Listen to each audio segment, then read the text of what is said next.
আসসালামু আলাইকুম, আমি মোহাম্মদ ফয়সাল খান। আজকের ক্লাসে ক্লাস 18। আজকের ক্লাসে আমরা দেখব যে আপনি কিভাবে প্রপারলি আপনার মোবাইল দিয়ে, আপনার মোবাইলের যে ইউটিউব অ্যাপ আছে সেই অ্যাপটা দিয়ে কিভাবে একদম প্রপারলি একটা ভিডিও আপলোড করতে পারেন। একদম পুরা লাইভ আমি একটা ভিডিও আপলোড করে আপনাদেরকে দেখাবো যে আপনাদের কি কি করণীয় বা আপনারা কি কি করতে পারেন। ওকে, সো আমরা ফোনের স্ক্রিনে চলে যাই। প্রথমতই আপনারা আসবেন ইউটিউব অ্যাপে। গত ক্লাসে আমি দেখেছিলাম আপনারা কিভাবে ইউটিউব স্টুডিও দিয়ে ভিডিও আপলোড করতে পারেন। তো এখন আমি আজকে দেখাবো ইউটিউব অ্যাপ দিয়ে কিভাবে আপনি ভিডিও আপলোড করতে পারেন। ওকে, সো আমি ইউটিউবে ভিডিও আপলোডের জন্য আপনারা যে ট্রিক্সগুলো ইউজ করবেন সেই ট্রিক্সগুলো এখন থেকে আমি বলছি। ওকে, ফার্স্ট অফ অল আমরা কি করব, আমরা হচ্ছে আগে থেকেই ভাইরাল অথবা আগে থেকে অনেক ভিউ আছে এইরকম কোনো একটা ভিডিও নিব এবং এইরকম কোনো একটা ভিডিওর উপর ভিডিওর অডিওটা নিয়ে আমরা সেটা রিমিক্স করব। ওই অডিওটার উপরে আমরা আমাদের নিজস্ব ভিডিওটা চালাবো। ওকে, জিনিসটা কীভাবে হবে আমি এখন বলছি। এই যে ভিডিওটা আছে এই ভিডিওটার উপর আমি একটা ক্লিক করলাম। ক্লিক করার পর এই যে নিচে এই রিমিক্সের যে অপশনটা আছে না, এই রিমিক্সের অপশনে আমি একটা ক্লিক করব। ক্লিক করার পর এই যে ইউজ দিস সাউন্ডে ক্লিক করার পর এই জায়গা থেকে এই যে এই অ্যাডে গিয়ে আমি আমার ভিডিওটা অ্যাড করব। এই ভিডিওটা আমি অ্যাড করে দিলাম। ওকে, অ্যাড করার পর এই যে ডান যে অপশনটা আছে এই ডান অপশনে আমি ক্লিক করে দিলাম। আমি কিন্তু এখান থেকে নিজস্ব ভিডিও আপলোড করছি। হ্যাঁ, ওই সেম ভিডিওটা আমার আগে ডাউনলোড করা ছিল, ওইটাই আমি এখানে এসে দিছি, সামনে ছিল সেহেতু আমি দিছি। আপনারা ডিফারেন্ট অন্য কোনো একটা খুঁজে দেখবেন যে কোন ভিডিওটাতে অনেক বেশি ভিউ আছে, এই রকম ভিডিওগুলো আপনারা নেবেন এবং এই রকম ভিডিওর অডিওটার উপরে আপনারা রিমিক্স করবেন আপনার ভিডিওটা।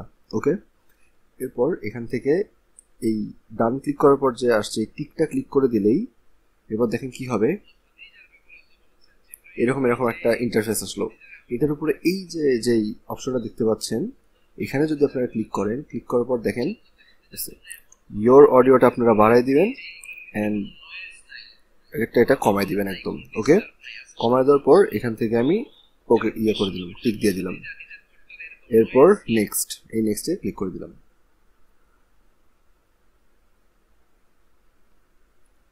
এরপর আপনি এই জায়গা থেকে আপনার টাইটেল দিতে পারবেন। আমি টাইটেলটা রেডি করে রাখছি, আমি টাইটেলটা নিয়ে আসি।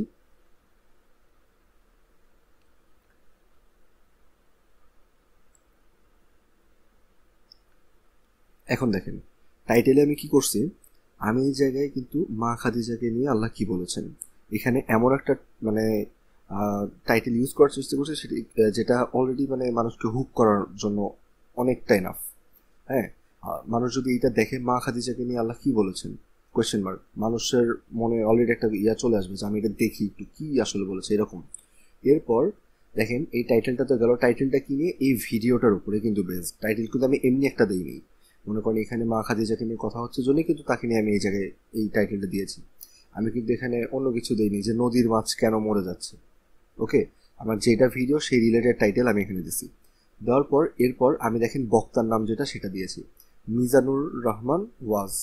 ওকে, মিজানুর রহমান দিছি, তারপর ওয়াজ লিখে দিছি। এখন এটা আমি কেন করছি, মানুষ যদি সার্চ করে যে মিজানুর রহমান ওয়াজ তখন আমার এই ভিডিওটাও সার্চের উপরে আসার চান্স আছে, ওকে, আমি আপনাদেরকে এসইওর এটা যখন বলছিলাম তখন আমি বলছিলাম যে টাইটেল অনেক বেশি ম্যাটার করে। এরপর আমি 3টা হ্যাশট্যাগ দেবো, hashtag Islamic shorts, hashtag Bangla ওয়াজ আর হ্যাশট্যাগ শর্টস ফিড। হ্যাশট্যাগের পর এই যে লেখাগুলোর মধ্যে কিন্তু কোনো প্রকার কোনো স্পেস হবে না, একদম এগুলো কিন্তু একসাথে লেখা। ওকে, এরপর একটা স্পেস, এরপর আবার হ্যাশট্যাগ একসাথে একটা, এরপর আবার স্পেস দিয়ে আবার হ্যাশট্যাগ, এই যে পুরো একটা লেখা। ওকে, এরপর এই জিনিসটা হলো অ্যান্ড ভিজিবিলিটিতে এসে এটা আনলিস্টেড থাকলো। এরপর অল্টার্ড কন্টেন্টে গিয়ে আমি এটাকে নো করে দিলাম। ওকে, এখন দেখেন যে এইখানে যে একটা ছবির মতো দেখা যাচ্ছে না, এর উপর একটা পেন আইকন আছে, এই আইকনটার উপর যদি আপনারা ক্লিক করেন তাহলে এটা কিন্তু ইউটিউব অ্যাপে, ইউটিউব স্টুডিওতে না, এটা ইউটিউব অ্যাপে। ওকে, এখন এই জায়গায় দেখেন আপনারা এই যে নিচে একটা ছোট্ট একটা জিনিস দেখা যাচ্ছে, এটা যদি আপনারা স্ক্রল করেন তাহলে এটা যেখানে নিয়ে যাবেন সেখানেই কিন্তু থাম্বনেলটা নিচ্ছে। ওকে, সো আপনারা এখন চাচ্ছেন যে আমরা ভাইয়া আমরা কি করব, আমরা হচ্ছে একদম নিজস্ব একটা থাম্বনেল ডিজাইন করে এনে দিব, তখন কিভাবে দিব? তখন হচ্ছে আপনারা কি করবেন, যখন ভিডিওটা এডিট করতেছেন, এডিট করার সময় একদম লাস্টে 1 সেকেন্ড বা হাফ সেকেন্ডের জন্য ওই ছবিটা যে থাম্বনেলটা আপনারা ডিজাইন করছেন সেই ডিজাইনের থাম্বনেলটা এখানে এসে একদম পুরো ভিডিওর শেষে 1 সেকেন্ড বা হাফ সেকেন্ডের জন্য রাখবেন। ওকে, এরপর এই যেটা দেখছেন এটা টেনে যদি পিছনে নিয়ে যান, একদম শেষে নিয়ে যান, তাহলে ওইটা পাবে। বুঝতে পারছেন? 1 সেকেন্ড বা হাফ সেকেন্ডের জন্য একদম লাস্টে, ভিডিওর একদম লাস্টে রেখে দিবেন। ওকে, এরপর এখান থেকে আমি টিক দিয়ে দিলাম। আমি এটা নিব কি নাকি আমি একটু দেখি আরো ভালো কোনো জায়গা আছে নাকি। আচ্ছা, এই জায়গাটা ভালো ছিল একটু। আমি এখানে টিক দিয়ে দিলাম, এটা আমার হবে ভিডিওর থাম্বনেল। ওকে, এরপর আমার সবকিছু ওকে, একদম সবকিছু ওকে। এবার আমি আপলোড শর্টসে ক্লিক করব। আপলোড হচ্ছে। এখন আমরা কোথায় যাব? আমরা এখন যাব ইউটিউব স্টুডিওতে। এই জায়গাটা কিন্তু আপনারা আসতে পারেন। আপনারা কিন্তু ইউটিউব স্টুডিওর মধ্যে আপনাদের যে কন্টেন্ট ট্যাবটা আছে, এই কন্টেন্ট ট্যাবের ভিতরে এখানে আসতে পারেন।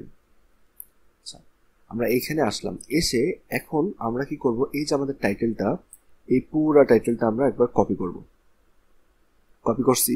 কপি করার পর এখন হচ্ছে এই যে অ্যাড ডিসক্রিপশন, এই অ্যাড ডিসক্রিপশনে আসবো, এখানে আমি দিয়ে দিলাম। দিয়ে এখন এখানে আমি কি করব, এটা এখানেই থাক। এখন আমি কি করব, আমি এই যে এইখানে আমি কিছু হ্যাশট্যাগ রেখেছি, এইগুলো আমি নিচ্ছি। ওকে, এখান থেকে কপি করে এখানে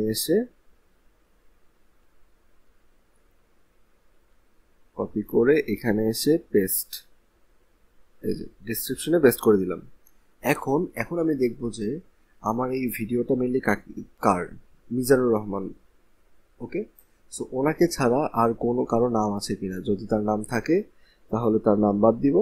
আর যদি মনে করেন যে এমন কারো নাম দিচ্ছেন যার নাম এখানে নাই, তাহলে তার নাম আপনারা অ্যাড করে নেবেন। আচ্ছা, দেখেন আমি কিন্তু এমনভাবে জিনিসটা সাজাই নিছি যে এখন শুধুমাত্র মিজানুর রহমানের নামই আছে, তাছাড়া কিন্তু আর কারো নাম হয়তো বা নাই। আচ্ছা, মুফতি আনিসুর রহমান আছে, এগুলো এটাও আমি করে দিই। ওকে, এইবার আমরা কি করব, আমরা ব্যাকে যাব, অর্থাৎ ডিসক্রিপশন আমরা দিলাম। ডিসক্রিপশন দেওয়ার পর এরপর আমরা আসবো কিসে, এই যে মোর অপশনস এসে ট্যাগসে আসবো। ট্যাগসে এসে ট্যাগ থেকে আমি এখানে 20টা ট্যাগ দিব। ওকে, আমি আমার মতো করে 20টা ট্যাগ দিই, যেগুলোকে আমি মনে করি যে এগুলো ট্যাগ হিসেবে ভালো কাজ করবে। দেখেন এখন কিন্তু আমি ইংলিশের পাশাপাশি বাংলা কিওয়ার্ডগুলো সেগুলোও দিচ্ছি। ওকে, সো আমি দেখেন এখানে কিন্তু ট্যাগ অনেকগুলো দিয়ে দিছি, আমি যেগুলোকে মনে করতেছি যে ভালো, অথবা এই ট্যাগগুলো দিলে আমার ভিডিও ভালো পারফর্ম করবে, এরকম অনুযায়ী আমি দিয়ে দিছি। ওকে, এরপর আমি কি করব, আমি এখান থেকে ব্যাকে যাব। ব্যাকে গিয়ে ভিজিবিলিটি থেকে এটা পাবলিক করে দিব, পাবলিক করে দিয়ে পোস্ট করে দিব।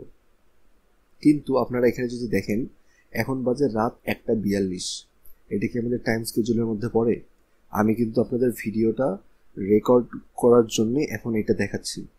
সো আমি এখন কি করব, এটা স্কেজুল করে দেবো। আপনারা স্কেজুল করিয়েন না, স্কেজুল করা থেকে আপনারা এখন বিরতই থাকেন। আপনারা পাবলিক করবেন, আপনারা যখন টাইম হবে একদম তখনই এই কাজগুলো করবেন। ওকে, আপনারা ডিরেক্ট পাবলিক করে পোস্ট করবেন, আপনারা স্কেজুল করতে যান না।